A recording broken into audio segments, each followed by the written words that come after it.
Notre Dieu est ressuscité. Alléluia. Amen.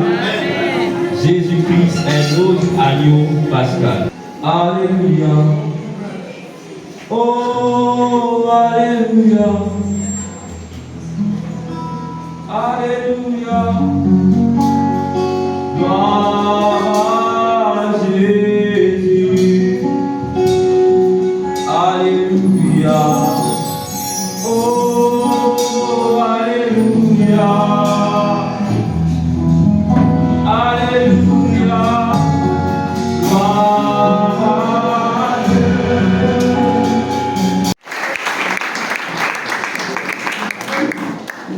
Joyeuse fête de Pâques. Alléluia. Amen. Donc, Dieu a fait grâce que, au-delà des multiples préoccupations que les uns les autres en ont, c'est évident. Il y a ceux qui sont à l'hôpital, il y a ceux qui sont en deuil, il y a ceux qui sont des situations à régler, et il y a aussi l'atmosphère dans laquelle parfois, lorsqu'on a un temps libre, on se préoccupe à beaucoup de choses. Et c'est ce que Jésus avait dit à Marthe, que Marthe, tu te préoccupes à beaucoup de choses, mais Marie a fait quoi? A choisi l'essentiel qui est la bonne part. Donc, nous ne pouvons pas tout accomplir malgré le temps que nous pouvons avoir.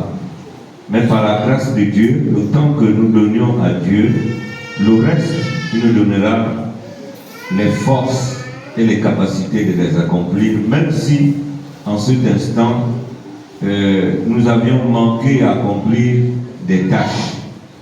Mais par la grâce de Dieu, au sortir de 7 ans que nous consacrons à Dieu, Dieu nous donnera des occasions de les accomplir ou la santé de faire ce que nous devrions faire pendant qu'on nous a donné ces congés-là. Donc, je suis là pour le résumé, mais ce résumé va consister à voir les deux fêtes. Quelles sont les ressemblances des deux fêtes que nous célébrons? Déjà, le contexte de l'environnement des croyants ou des chrétiens, ce que l'Ancien Testament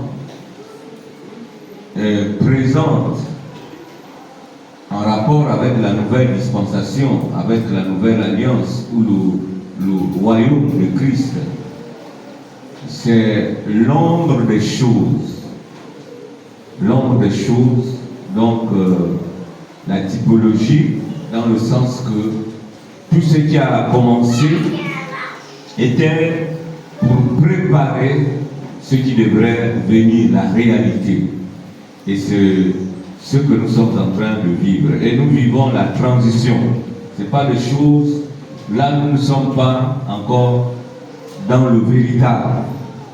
Mais nous serions dans le véritable lorsque nous serions dans la nouvelle terre, dans les nouveaux cieux, et assis à la droite de Dieu le Père avec Christ.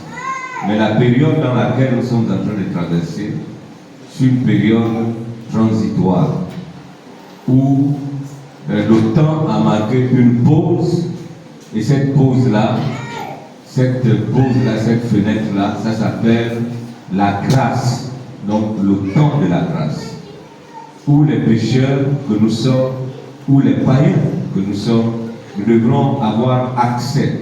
Maintenant, après tout ce temps-là, ça va se fermer. Il n'y aura plus ce temps de grâce. Et ceux qui resteront après l'enlèvement de l'Église n'auront plus la possibilité d'être convaincus par le Saint-Esprit. Parce que c'est le Saint-Esprit qui convainc de péché et de jugement. Mais quand ce temps va passer, le Saint-Esprit n'aura plus la possibilité de convaincre quelqu'un, et ce serait maintenant par des sacrifices, mais ça, pendant cette période-là, ce serait difficile. Donc nous sommes en train de vivre le temps de grâce, le temps où toute l'humanité a la possibilité de rentrer dans le royaume à condition d'accepter Jésus-Christ. Donc, nous allons relire les quelques versets, surtout le verset 29 de Exode 12, et nous irions aussi dans le Nouveau Testament à lire les quelques versets dans le chapitre 26 et les quelques versets dans le chapitre 27 et 28 de Matthieu. C'est là où se situe la présentation de la Pâque dans ces textes-là, au niveau de l'Ancien Testament et au niveau du Nouveau Testament. Donc,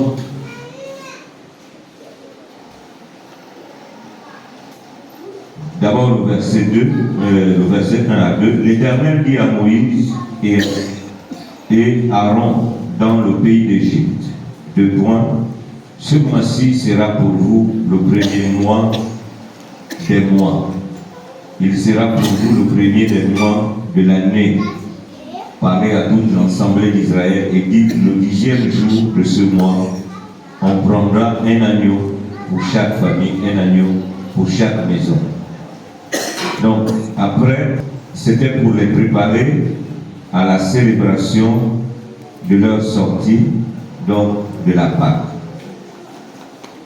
Et le contexte par rapport au passage de la délivrance, c'est le 29, donc le verset 29 du chapitre 12. Au milieu de la nuit, l'Éternel frappa tous les premiers-nés dans le pays d'Égypte, depuis le premier-né de Pharaon assis sur son trône jusqu'au premier-né du captif dans sa prison, jusqu'à tous les premiers-nés des animaux. Pharaon se leva de nuit, lui et tous ses serviteurs et tous les Égyptiens. Il y eut des grands cris en Égypte, car il n'y avait point de maison, une ni eut un mort. Dans la nuit même, Pharaon appela Moïse et Aaron et leur dit, levez-vous, sortez du milieu de mon peuple, vous et les enfants d'Israël. Allez servir l'Éternel comme vous l'avez dit. Donc, ce contexte, à travers ces passages, que la mort a frappé tous les premiers-nés. Donc, s'ils résistaient, ils savaient que la conséquence devait être grave et Dieu pouvait les faire disparaître tous autant qu'ils étaient, donc du roi jusqu'à l'esclave. Mais Dieu a fait tout simplement une démonstration qu'il est capable de ôter la vie à quiconque résiste à ses ordonnances ou à ses recommandations. Donc nous sommes dans Matthieu 26 au verset 17. Le premier jour des pains sans levain, les disciples s'adressèrent à Jésus pour lui dire, où veux-tu que nous te préparons le repas de la Pâque?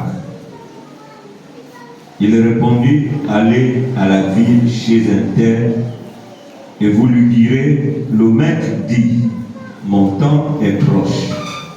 Je ferai chez toi la Pâque avec mes disciples. Les disciples firent ce que Jésus leur avait ordonné. Ils préparèrent la Pâque. Le soir étant venu, il se mit à table avec les 12. Pendant qu'il mangeait, il dit, je vous le dis en vérité, l'un de vous me livrera. Ils furent profondément attristés et chacun s'est mis à lui dire, est-ce moi, Seigneur? Il répondit, celui qui a mis avec moi la main dans le plat, c'est celui qui me livrera. Le Fils de l'homme s'en va selon ce qui est écrit de lui, même à l'heure alors par qui le Fils de l'homme est livré. Mieux vaudrait pour cet homme qu'il ne fût pas né. Judas, qui le livrait, prit la parole et dit, Est-ce moi, Rabbi? Jésus lui répondit, tu l'as dit. Pendant qu'il mangeait, Jésus prit du pain et après avoir rendu grâce, il le rendit et le donna aux disciples en disant, prenez, mangez, ceci est mon corps. Il prit une coupe et après avoir rendu grâce, il la leur donna en disant, buvez-en, car ceci est mon sang, le sang de l'alliance qui est répandu pour plusieurs, pour la rémission des péchés. Je vous le dis, je ne boirai plus désormais de ce fruit de la vie, jusqu'au jour où j'en boirai de nouveau avec vous dans le royaume de mon Père. Après, ce fut la arrestation de Jésus et la condamnation, donc le chapitre 27, donc les événements où on l'a arrêté, c'est tout le chapitre 27 maintenant, et il a été crucifié. Donc la crucifixion se passe à 27 à partir du verset 32. Lorsqu'ils furent sortis, ils rencontrèrent un homme de Cyrène appelé Simon et le forcèrent à porter la croix de Jésus. Au verset 33, arrivé au lieu nommé Golgotha, ce qui signifie le lieu du crâne, ils lui donnèrent à boire du vin mêlé de fièvre, mais quand il l'eut goûté, il ne voulut pas boire. Et après l'avoir crucifié, ils partagèrent ses vêtements en tirant au sort, afin que s'accomplisse ce qui avait été annoncé par le prophète. Ils se sont partagés mes vêtements, ils ont tiré au sort ma tunique. Puis ils s'assirent et le gardèrent pour indiquer le sujet de sa condamnation. On écrivit au-dessus de sa tête, celui-ci est Jésus, le roi des Juifs. Avec lui furent crucifiés deux brigands, l'un à droite et l'autre à sa gauche. Au verset 39, les pensants les juriaient et se secouaient la tête en disant, toi qui détruis le temple et qui le rebâtis en 3 jours, sauve-toi toi-même si tu es le Fils de Dieu, descends de la croix. Les principaux sacrificateurs avec les scribes et les anciens se moquaient aussi de lui et disaient, il a sauvé les autres, il ne peut se sauver lui-même. S'il est roi d'Israël, qu'il descende de la croix et nous croirons en lui. Il s'est confié en Dieu, que Dieu lui délivre maintenant s'il aime, car il a dit, je suis le Fils de Dieu. Les brigands crucifiés avec lui l'insultaient de la même manière. Depuis la 6e heure jusqu'à la 9e, il y eut des ténèbres sur toute la terre, et vers la 9e heure, Jésus s'écria d'une voix forte, Élie, Élie, lama sabachthani. C'est-à-dire, mon Dieu, pourquoi m'as-tu abandonné? Quelques-uns de ceux qui étaient là, l'ayant entendu dire, il appelle Élie, et aussitôt l'un d'eux voulut prendre une éponge qu'il remplit de vinaigre, et l'ayant fixé à un roseau, lui donna à boire. Mais les autres disaient, laisse, voyons si Élie viendra le sauver. Jésus poussa de nouveau un grand cri et rendit l'esprit. Et voici le voile du temple se déchira en deux, depuis le haut jusqu'en bas. La terre trembla, les rochers se fondirent, les sépulcres s'ouvrirent, et plusieurs corps des saints qui étaient morts ressuscitèrent. Étant sortis des sépulcres après la résurrection de Jésus, ils entrèrent dans la ville sainte et apparurent à un grand nombre de personnes. Le centenier et ceux qui étaient avec lui pour garder Jésus, ayant vu le tremblement de terre et ceux qui venaient d'arriver, furent saisis d'une grande frayeur et dit, assurément cet homme était le Fils de Dieu. Il y avait là plusieurs femmes qui regardaient de loin, qui avaient accompagné Jésus depuis la Galilée pour le servir. Parmi elles étaient Marie de Magdala, Marie mère de Jacques et de Joseph, et la mère des fils de Zébédée. La résurrection, c'est au chapitre 28. Après le sabbat, à l'aube du premier jour de la semaine, Marie de Magdala et l'autre Marie allèrent voir le sepulcre. Et voici, il y eut un grand tremblement de terre, un ange du Seigneur descendu du ciel, vint rouler la pierre et s'assit dessus. Son aspect était comme l'éclair et son vêtement blanc comme la neige. Les gardes tremblaient de peur et devinrent comme morts. Mais l'ange prit la parole et dit aux femmes, pour vous ne craignez pas, car je sais que vous cherchez Jésus qui a été crucifié.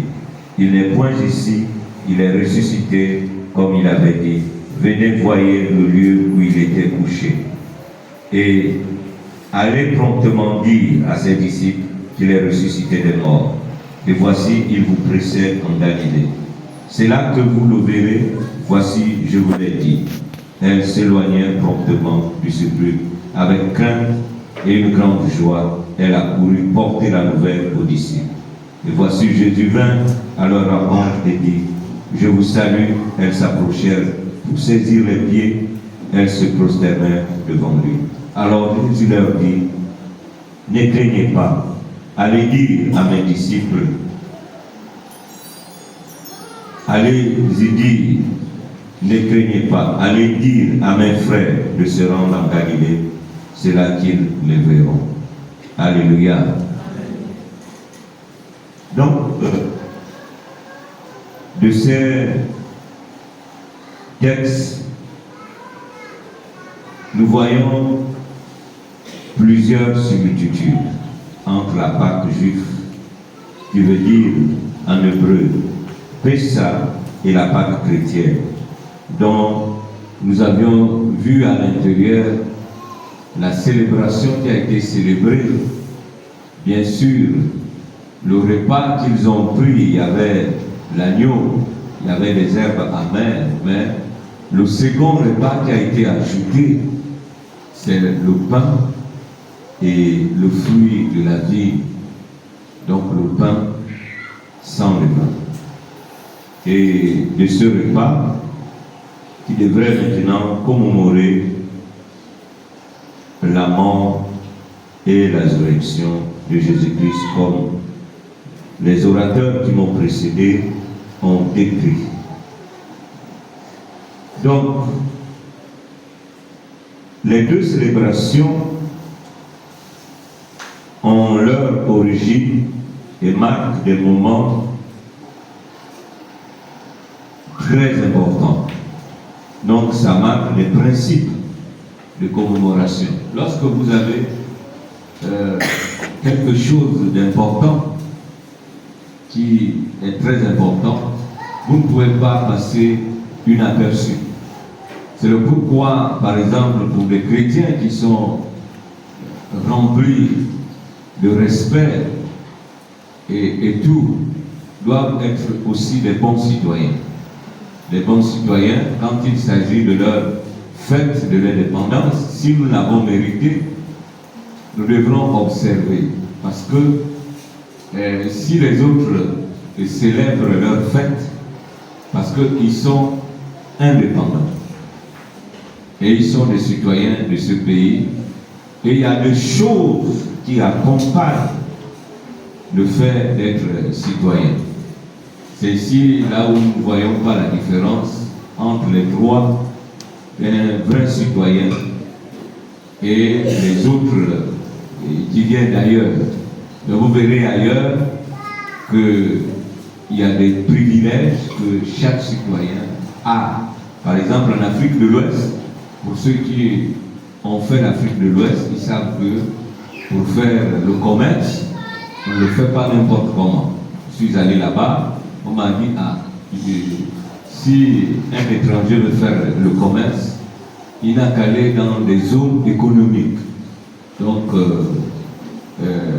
à forte connotation, pour qu'ils importent des choses. Mais en ce qui concerne les épiceries dans les quartiers et le petit commerce, ça là, les textes sont clairs. C'est aux citoyens du pays. Le transport, c'est aux citoyens du pays. Ceci, c'est... Donc, c'est bien encadré. C'est bien encadré. Donc, on ne fait pas la confusion. Maintenant, si vous êtes un investisseur, vous venez, vous investissez, et puis maintenant, le reste, la population qui n'a pas assez de possibilités, investissent selon le peu qu'ils ont. Maintenant aussi, des grands investisseurs peuvent aussi être des grands citoyens. Donc, ça en est un exemple du fait que les privilèges de célébrer une fête d'indépendance. Donc, en nous, nous célébrons ces fêtes comme les Juifs ont célébré la sortie de l'esclavage, parce que pour la génération qui a vécu les 400, ils sont sortis à 430 ans, mais les 400 ans qu'ils ont vécu l'esclavage, mais c'était la souffrance atroce, et ils ont pleuré, ils ont crié. Les premiers siècles, deuxième siècle, troisième siècle, quatrième siècle, selon la prophétie d'Abraham. Parce que la situation vient d'Abraham, au moment où il devrait partager les animaux de proie, il n'a pas bien fait dans le rêve, et Dieu va se lever en lui disant, bon, comme tu n'as pas bien fait ça, sache que, bon, dans le rêve, peut-être il doutait ou bien comment, mais sache que ta descendance sera en esclavage pendant plus de 400 ans. Pendant plus de 400 ans. Donc, le Dieu d'Abraham, le Dieu qui s'est révélé à Abraham, s'est adressé à Abraham pendant qu'il n'avait pas de descendants. Que, comme tu ne crois pas à ce que je t'ai dit, mais ta descendance sera grande. Elle va se multiplier. On ne pourra pas la compter. Mais comme tu n'arrives pas à croire à cela, maintenant je te le dis, que cette descendance qui va se multiplier va passer par l'esclavage. Donc, la suite des événements qui va arriver, c'est pour accomplir ce destin, cette destinée. Donc, quand il naissait déjà, ceux qui devraient venir, ils étaient déjà préparés à aller en esclavage en Égypte, jusqu'à ce que Dieu a accompli le fait qu'ils soient descendus en Égypte. Ceux qui sont descendus en Égypte, selon le livre de Genèse, ils sont descendus 70 personnes. De ces 70 personnes-là, du 1er siècle, jusqu'à ce qu'ils sont devenus nombreux. Et après, ils ont vécu l'esclavage. Mais maintenant, de cet esclavage, on ne vit pas l'esclavage sans les maîtrissures, sans les souffrances. On vit l'esclavage avec les souffrances. Et les seuls écrits que nous avions, que nous possédons, c'est la recherche du docteur Thompson qui a écrit sur les quelques traces de la colonisation sur les 250 ans que la France a colonisé le Gabon et qui n'est pas étudié, qui n'est pas donné. Donc, les résistants que vous entendez, Nyondo Makita, Wongo et les autres, ils ont fait la guerre, ils ont résisté avec les Français. Mais cette histoire, elle est cachée. Elle n'est pas enseignée. Et ils ont vécu l'esclavage. Les routes qui ont été faites jusqu'au sud, ce n'était pas un manque d'engin qui ne pouvait pas faire venir. Mais ils ont fait ces routes-là avec la pioche, avec des pelles. le bois qui était transporté jusqu'à la mer se transportait en poussant à travers les pirogues et tout. Donc ils ont vécu ça. Et pour eux, lorsqu'ils sont arrivés aux années 60, et quand ils chantaient l'indépendance, c'était pour sortir de la souffrance. Donc, les gens des années 60, 50, quand ils chantaient cette libéralité, cette libération, ils chantaient sachant ce qu'ils ont traversé. Mais pour que nous puissions voir cela, il faudrait que cela soit mémorisé ou enseigné. Mais comme cela n'est pas enseigné, bon, on nous raconte des histoires qui n'ont ni tête ni queue, surtout de ceux qui sont venus à la présidence, donc le président Léomba, Bongo et tout, ça n'a rien à y voir avec notre indépendance. Donc ils ont vécu la souffrance et quand ils sortent, Dieu accomplit ce à quoi Dieu leur a démontré par sa puissance. Donc,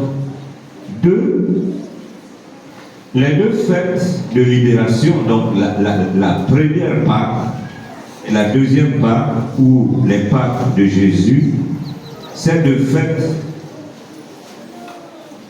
commémorent l'esclavage. L'autre esclavage, le sauveur, c'est Moïse. Le nôtre, le sauveur, c'est qui? Il s'appelle qui? Jésus. Donc, le sauveur qui a libéré les Égyptiens de l'esclavage, c'est Moïse. Et Moïse lui-même a dit que Dieu vous enverra un grand prophète qui sera comme moi, mais plus puissant que moi. Et c'est ce prophète qui s'appelle Jésus.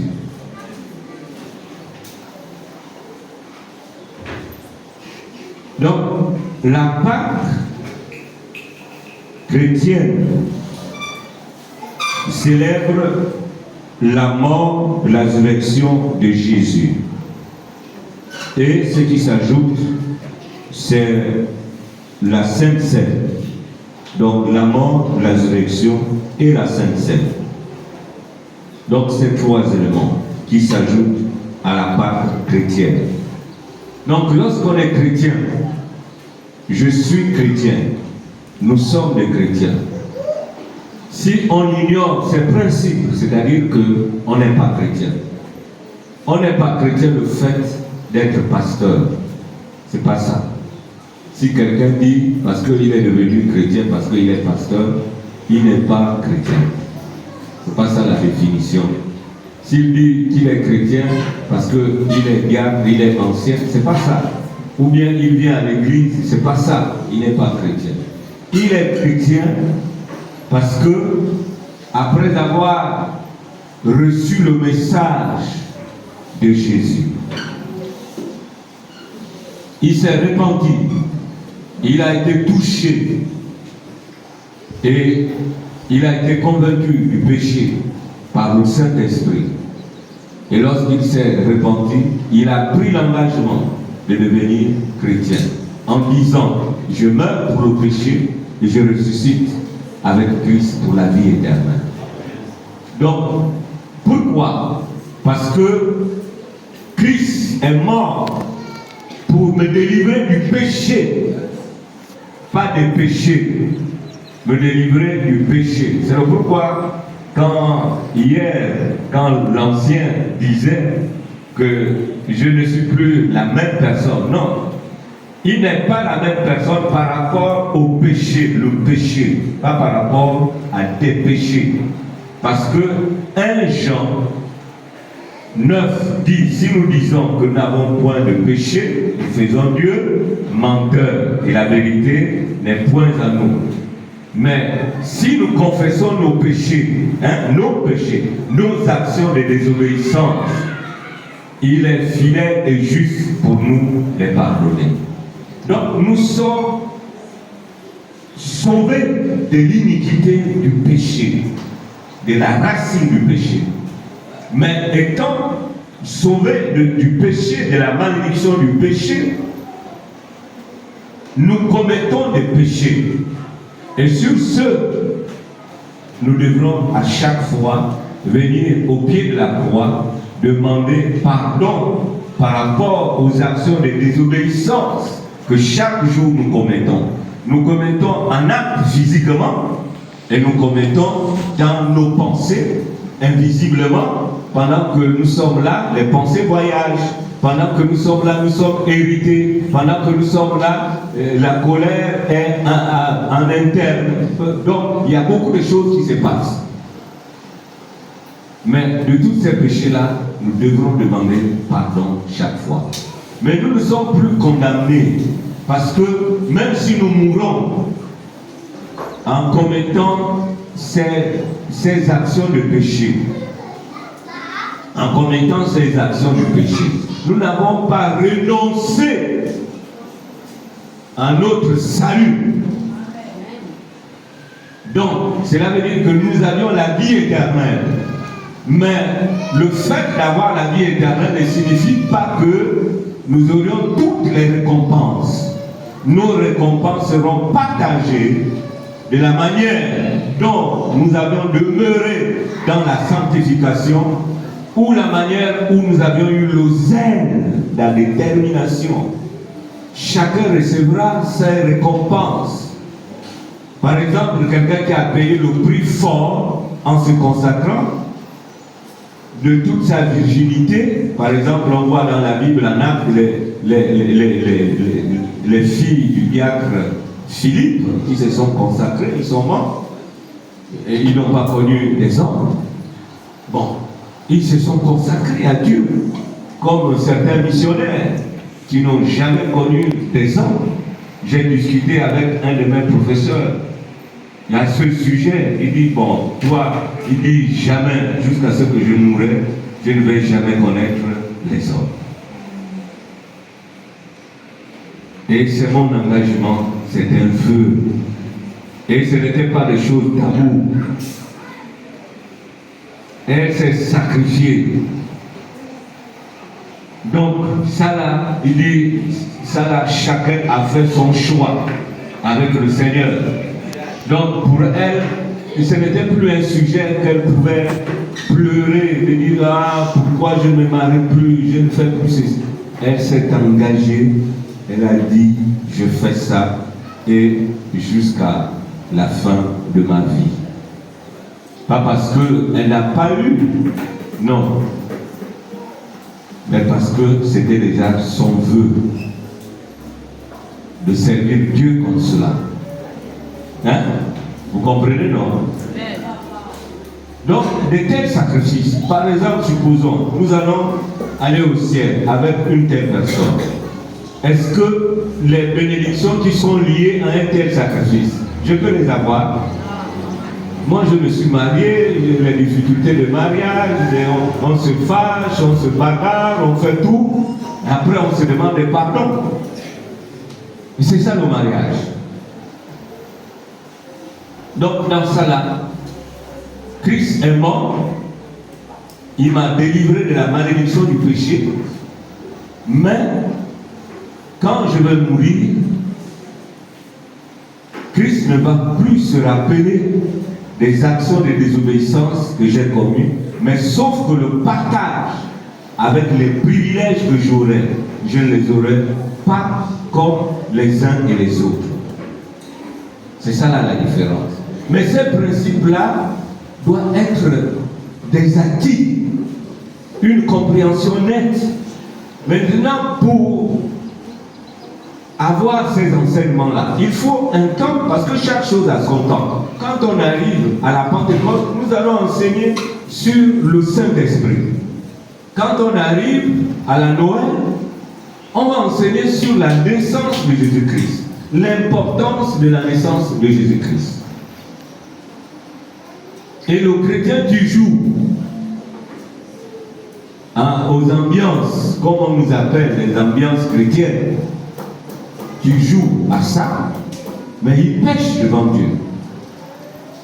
Il pêche devant Dieu parce qu'il y a toutes les bénédictions qui sont liées à chaque chose, à chaque acte que l'on pose. Donc, notre fête, notre Pâques célèbre quoi?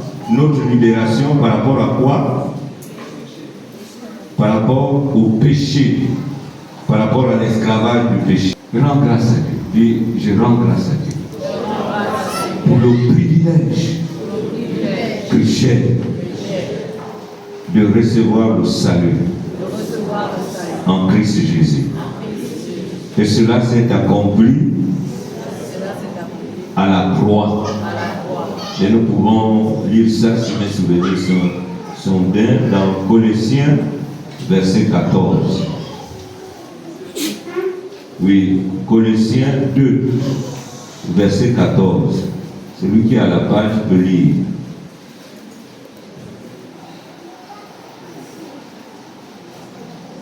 Est-ce qu'il est dit là-bas? Colossiens 2, verset 14. La parole de Dieu, dans le livre de Colossiens 2, verset 14. Il a effacé l'acte dont les ordonnances nous condamnaient.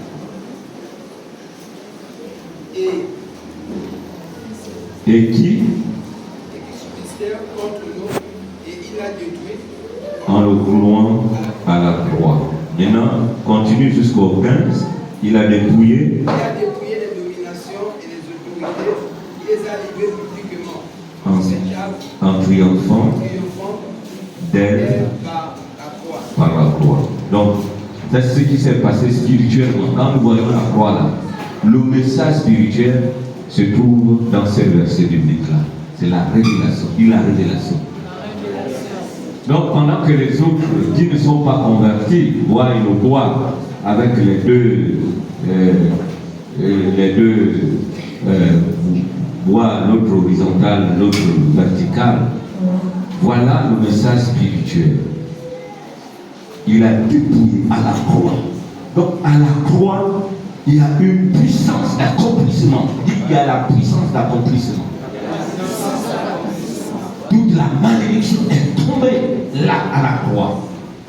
Mais ce n'est pas de le dire comme cela. Il faut vivre cela. Il faut réaliser par la foi. Et c'est ça la Pâque. Et c'est ça la Pâque. Et tu dois proclamer par la foi, proclamer par la parole, proclamer, même si pendant que tu es en train de proclamer, il y a la douleur, proclame seulement. Pendant que tu es en train de proclamer, il y a les vertiges, il y a la mort, il n'y a rien, proclame. Même pendant que tu es en train de proclamer. Il y a la mort qui va venir. Ésaïe a proclamé que Jésus devrait naître par une femme. Est-ce qu'au moment où Ésaïe a vécu, est-ce que la femme a mis au monde un enfant? Hein? Ésaïe est mort, non? L'enfant est venu plus tard, non? Est-ce que parce que Ésaïe est mort, ça a effacé la révélation que Dieu a donnée à Ésaïe? Donc c'est pas parce que les choses ne vont pas s'accomplir pendant que tu es en train de proclamer que tu vas remettre Dieu en cause. Et la gloire de Dieu ne signifie pas seulement le fait que je reçois ce que je demande en Dieu. Hein? La gloire de Dieu signifie ce que dans sa volonté, dit dans sa volonté. Et dans cette volonté, si pendant que je suis en train de prier, s'il veut me faire voir ces choses physiquement, il le fait. S'il me le fera voir pendant que je serai auprès de lui, il dira, regarde ce qui se passe sur la terre, ce que tu as prophétisé, ce que tu as dit, et acclame ton Dieu. Tu acclames parce que les choses que tu verras, que tu as proclamé, que tu pourras accomplir, certainement. Et quand tu as cette certitude-là, Tu as cette confiance-là. Au fur et à mesure, Dieu le fera. Parce que tu ne vis plus pour toi-même, mais tu vis par la foi, par rapport à ton Dieu. Parce que si tu veux faire une démonstration à la chair comme les soi-disant télé-évangélistes, ils disent venez voir, vous allez voir ce que Dieu va faire. Moi je guéris les malades, je fais ceci, je fais. C'est pas lui qui guérit, c'est Dieu qui guérit. Si c'est Dieu qui guérit, il ne dira pas qu'il est fort. Voyez, je suis fort. Qui peut douter par rapport à ma puissance? C'est là que nous sommes différents. Les évangéliques sont différents des charismatiques ou des éveillés. Et nous ne pouvons pas accepter que nous soyons des éveillés. Parce que nous sommes dans la pure évangile. Nous sommes, dites, je suis évangélique. Je suis évangélique.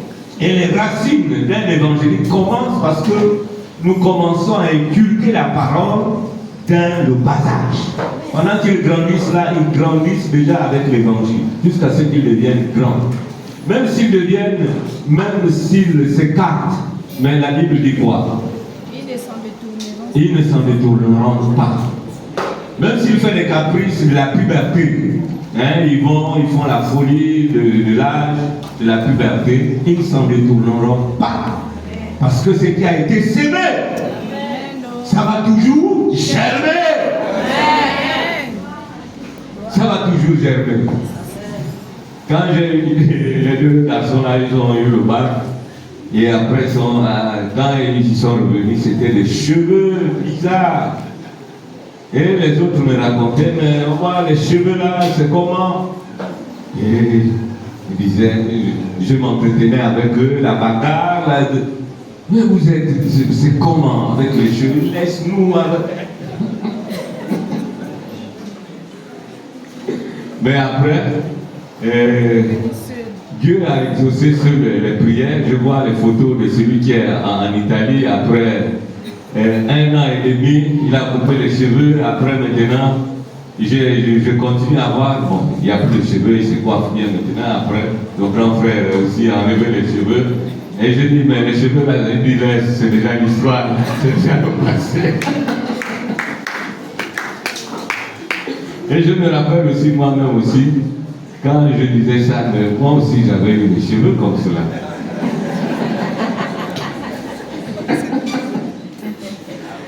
Donc, on ne s'en détournera pas. Ce qui a été sémé. Donc c'est cela les évangéliques. C'est de cela que je suis évangélique. Notre foi est basée sur les évangiles, sur la foi en Christ. Et c'est pour cette raison que nous célébrons ces deux Pâques. Et qu'à chaque occasion favorable, nous devrons rester dans les principes, dans ces rituels.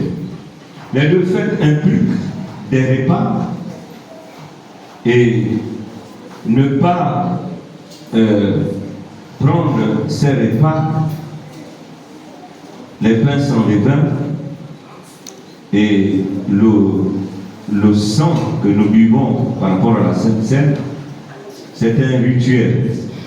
Et derrière ce rituel, il y a beaucoup de bénédictions. Cela symbolise le corps et le sang. Le sang, parce que le sang, dit le sang. Demandez au Nganga, quand on les amène des malades qui traversent des situations difficiles et qu'ils vont faire la démonstration de leur délivrance. On dit, bon, amenez le mouton, ils vont faire leur rituel. Mais quand ils vont faire le sacrifice là, ils seront capables de sacrifier quelqu'un d'autre et de ramener la personne qui était victime de la maladie. On fait l'échange. Oui, ils font l'échange. Ils vont prendre, ils vont déterrer le sang. Donc le sang, quand le sang est tombé, on dit que Jésus, si Jésus a fait 3 jours, il pouvait mourir et ressusciter le même jour. Mais la Bible dit dans l'Apocalypse qu'il est allé jusque dans les enfers. Pour aller récupérer la clé de la mort. La clé de la mort. Derrière la mort, il y a la malédiction. Avant que la mort ne frappe, il envoie les messagers. Il envoie les maladies, non? Il envoie les malheurs, il envoie les accidents. Avant qu'il ne... Donc il envoie les démons d'accidents, il envoie les démons de maladies, il envoie les démons de suicide avant qu'ils ne viennent terminer. Et là, ce acte-là signifie que quand tu es délivré de quelque chose, Dieu envoie un ange dans les profondeurs te libérer. Quand on prie là, quand ça retarde, vous ne savez pas de combat, il y a des combats. C'est pas parce qu'on est en train de prier que Dieu va dire un fico confiant et que vous ne savez pas le démon qui est en train de s'agiter. Éphésiens 6 dit ce sont les dominations, les puissances, les ténèbres, les autorités. Que vous n'avez pas à combattre contre la chair et le sang. Le combat de la chair, c'est quoi? Quand je le vois malade, il dit, mais il n'a qu'à guérir, on a déjà prié, tu n'as pas la foi. Hein? Pourquoi tu ne guéris pas? Mais c'est pas ça. Il a la foi, il a quelle foi?